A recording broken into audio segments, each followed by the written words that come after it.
My favourite rapper, it sounds like such a big statement to say, but my favourite rapper is Te Dness. I think when I first heard about him, I think I said Te Dness, because I think that's I think that's how I thought you were meant to say it, but it's definitely Te Dness. He's from West London, and he's amazing. I actually think he slept on. I really think he slept on a little bit, because anything I've heard of his as a project and with a visual, I feel like I can play it in a year's time and it's quite timeless. I don't think a lot of rappers have that sound. The first tune I ever heard him on was a song called 5 Bricks. What do you know about 5 bricks and skying it by the morning? When I heard that lyric there, I said to myself, nah, he's cold. I remember I was with my friend Cads and we was playing it in the car. I said, who's that? I said, who is that? And I think it's actually got, I think Six is on it.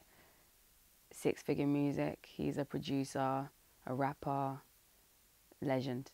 In the UK, he's done quite some big things.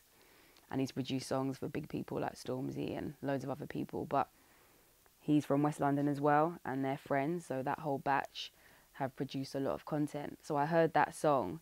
I'm pretty sure it's Six and it's TE. What do you know about 5 bricks and skying it by the morning? I just had my best fucking run in a year. I just had my best fucking run in a year. The song gets you gassed. And I remember I actually went to a Stormzy gig. One of the first ones he did, I feel like one of his early ones, when he was getting a lot bigger. Obviously, he was known from the ends. He was known from Croydon, but he was getting a lot bigger. I went to Coco with my god sister Yasmin, and Te Dness was the support act.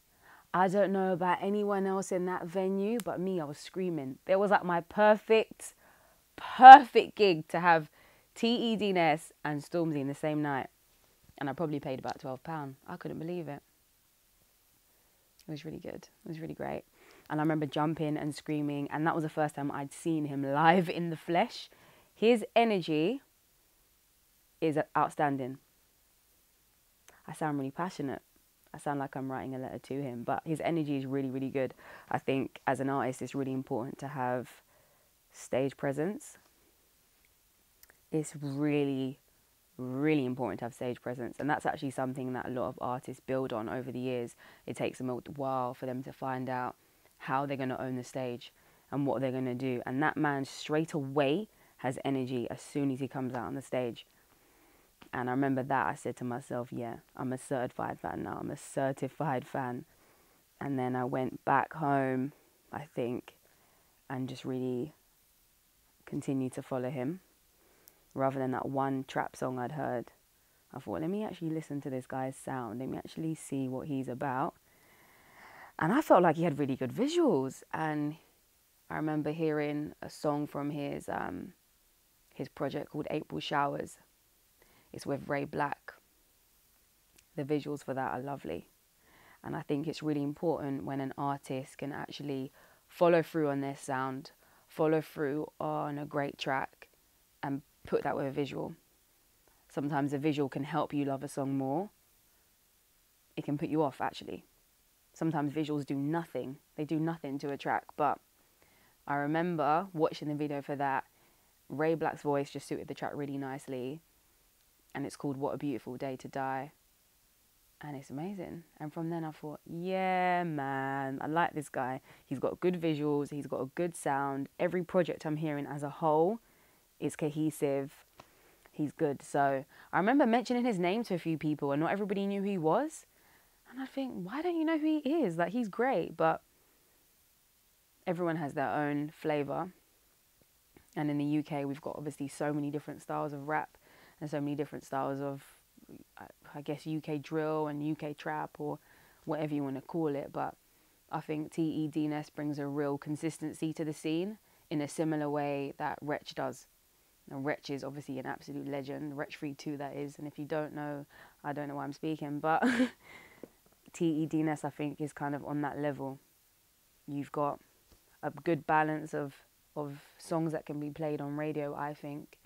And also rap that has like a grown kind of sound. It's not, and you're not talking about mashes every day. I think with Te Dness as well, he's grown through his music. He has a daughter now, and he references her in his music, and how, you know, living the life that he does and doing music and having a daughter, how was he going to fit that in? And just giving us that real shit. I didn't know I could talk for so long about one person, but I guess I really am a big fan of him. I've seen him live a number of times, and he's quite funny because he definitely has a bit to drink or definitely has a bit to smoke, and it adds something every time. But I still think every show I've been to of his, I've never walked away disappointed, and I've definitely left every time thinking he is definitely slept on. So if you don't know about Te Dness, I suggest that you check out April Showers, the first one.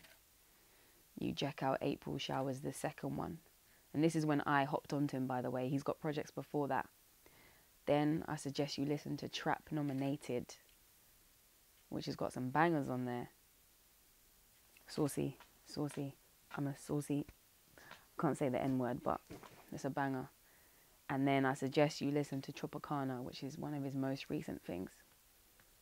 I could give you loads of recommendations, but I'm probably going to stop now. So those are your recommendations, yeah?